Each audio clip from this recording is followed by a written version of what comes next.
PUBG game को लेकर काफ़ी हाल ही में चर्चाएं चल रही है, लेकिन वो गेम को लेकर नहीं, वो जो चर्चाएं चल रही है वो है सीमा हैदर और सचिन के प्यार को लेके।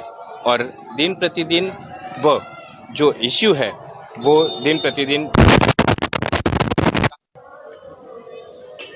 वडोदरा के जो युवा है उनमें भी काफ़ी रोज देखने को मिला है। जैसे कि आप सभी लोग जानते हैं कि जो सीमा हैदर है, जो पाकिस्तान से इंडिया आई हुई है, लेकिन वो इंडिया कैसे आई और उसके पीछे उसका यहाँ इंडिया आने का रीज़न क्या था, वो तो अभी तक पता नहीं चल पाया। लेकिन जिस तरह से पाकिस्तान से दुबई, दुबई से नेपाल, नेपाल से दिल्ली और दिल्ली से नोएडा कैसे वो पहुंची, वो अभी भी अकबंद है। लेकिन इसमें तहकीकात चल रही है। साथ ही में यहाँ पर आने के बाद उसने हिंदू धर्म अपनाया, मांग में सिंदूर और गले में मंगलसूत्र भी धारण किया और हिंदू रीति रिवाज के अनुसार सीमा नोएडा में सचिन से विवाह करती है। और साथ ही में सबसे विवादित जो इसमें सुर्खियाँ जो बटोर रहा है वो है कि जो सीमा है वो सिर्फ 5वीं कक्षा तक पढ़ी हुई है, लेकिन वो इंग्लिश बहुत ही अच्छी तरह से बोल लेती है। साथ ही में जो कंप्यूटर का भी जो ज्ञान है वो भी बहुत ही अच्छी तरह से सीमा को है। और 4 बच्चों को लेके पाकिस्तान से इंडिया कैसे आई, वो भी एक सबसे बड़ा सवाल है। तभी जो वडोदरा के जो युवा है, युवा मुस्लिम लोग हैं, उन्हें भी ये ताज्जुब की बात लग रही है। और उसी को लेके नवायार के युवा संगठन है वो भी सामने आए हैं। आइए जानते हैं कि उनकी क्या प्रतिक्रिया है सीमा को लेके। जी, क्या प्रतिक्रिया है आपकी सीमा को लेकर? एक्चुअली एक सोचने वाली बात है। एक 4 बच्चों की मां सीमा हैदर जो पाकिस्तान से हमारे भारत देश के अंदर एंट्री करती है, क्या ये ताज्जुब नहीं होता है कि किस किस जरिए से यहाँ आई है, किस मकसद से आई है? क्योंकि इम्पॉसिबल है कोई भी महिला जिसने 5 क्लास पास करा है और जिसको इंग्लिश फटाफट आती है, जिसको मोबाइल वो कंप्यूटर चलाने का भी नॉलेज है उसको। पर ये ताज्जुब की बात है, एक सोची समझी पाकिस्तान जो नापाक मुल्क है उसकी एक सोची साची साजिश है। इसके लिए इसको यहाँ भेजा गया है हमारे भारत देश के अंदर। और एक भी सवाल ये भी उठता है कि 4 फोन उसके पास हैं, जिसके पास सिम नहीं है, उसके पास ओनली फॉर 4 फोन है और एक फोन उसमें टूटा हुआ है। विषय सवाल ये भी उठता है कि उसकी मदद किसने की, भारत में एंटर किया किस मकसद से किया है। हमको ये भी ध्यान में रखना होगा कि पाकिस्तान एक वो मुल्क, नापाक मुल्क देश है जिसने हमेशा हमारे देश के खिलाफ आग उगली है। पाकिस्तान वो मुल्क है जिसने हमेशा हमारे भारत देश को नीचा दिखाने की कोशिश की है। वही की ये महिला है। कुछ लोग, मैं सारे लोगों की बात नहीं करता हूँ, कुछ लोग हैं जिनको फोटो खिंचाने का शौक है उसके साथ। कुछ हमारे नेता भी हैं, उनको सेल्फी लेने का शौक है। अरे हमारे भारत देश के अंदर भी महिलाएं हैं, उनका सम्मान करिए, आप उनका स्वागत करिए। एक महिला पाकिस्तान से आई हुई है, पता नहीं किस मकसद से आई है।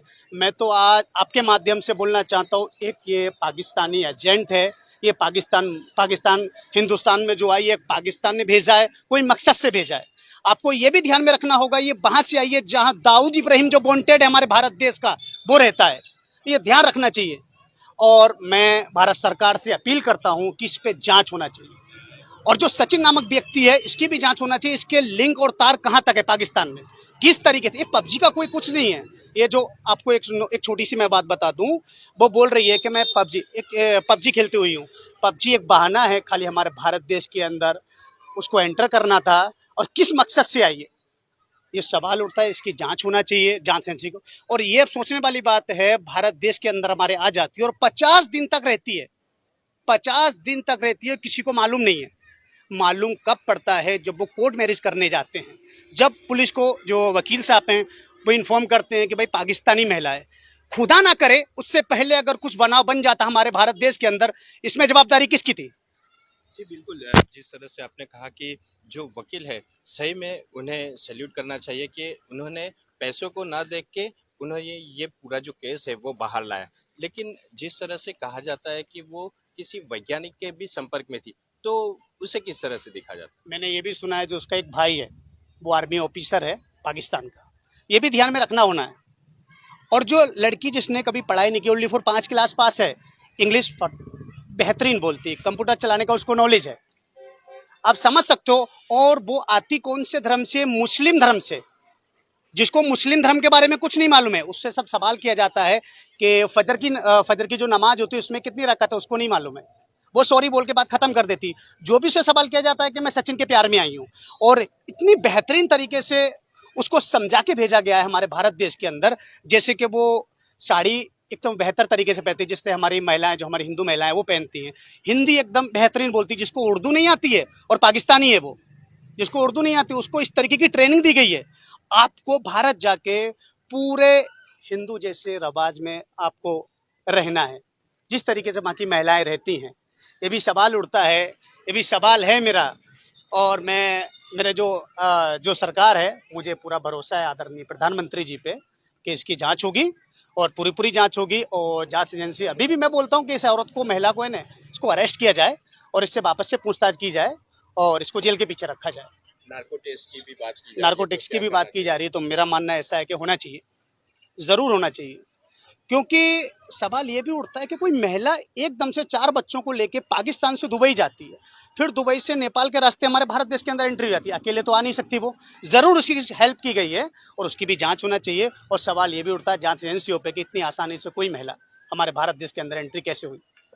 जी बिल्कुल। જે રીતે કહેવાય કે कहा जाता है कि जो पाकिस्तान है तो पाकिस्तान से इंडिया आने के काफ़ी सारे रास्ते हैं, जैसे कि राजस्थान बॉर्डर, कारगिल और चीन, नेपाल भी है। लेकिन जो नेपाल है, जो नेपाल से अगर यहाँ पर सीमा जैसी 5वीं कक्षा पढ़ी हुई लड़की अगर वो नेपाल से आ सकती है, तो क्या अभी तक कितने लोग नेपाल से इंडिया आए होंगे? वो भी एक बहुत ही बड़ा ये अभी सवाल उठा है। जी, जैसे देखा जाए तो जैसे वो बात करती है, 4 मोबाइल रखती है और एक मोबाइल तो टूटा हुआ भी मिला है। तो टूटा हुआ मोबाइल रखने का रीज़न क्या है वो भी समझ में नहीं आ रहा है, और ना ही वो कुछ वो मोबाइल के बारे में बता रही है। तो कहीं न कहीं ये कोई सोची समझी साजिश लग रही है। सबसे पहले तो मैं आपको बता दूं, एक साजिश है, सोची समझी। पाकिस्तान की एक नापाक हरकत है। जो फोन का सवाल है वो भी उस पर भी चल रहा है, प्रोसेस चल रहा है बहुत जल्दी। और काफी जो मैसेजेस हुए हैं सचिन के साथ या कोई भी भारत में इस लड़की के साथ या नेपाल में भी, वो चैट डिलीट किए हुए हैं, जिसमें महिला की बात हुई है जहाँ नेपाल में। और इसने रास्ता भी कौन सा अपनाया, आप समझ सकते हो, आप मुझसे बेहतर जानते हो, आप पत्रकार हो। डायरेक्ट नहीं है ये, वहां से नेपाल गई है, नेपाल तो उसको मालूम है ईजी है भारत के अंदर एंट्री करना। ये भी एक सवाल है, सवाल उठता है। तो जो फोन है उसके अंदर जरूर कुछ ना कुछ निकलेगा और उसकी भी कार्रवाई चल रही है और इंशाल्लाह उसका भी जरूर निकलने वाला है कुछ ना कुछ।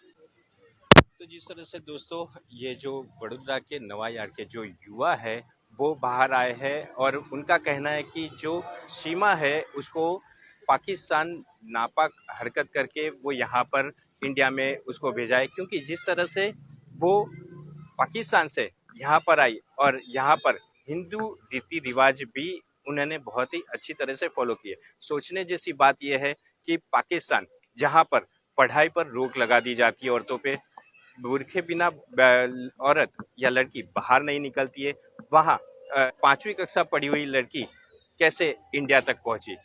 इंडिया से पाकिस्तान या पाकिस्तान से इंडिया आने का वीज़ा, पासपोर्ट मिलना भी काफ़ी मुश्किल होता है।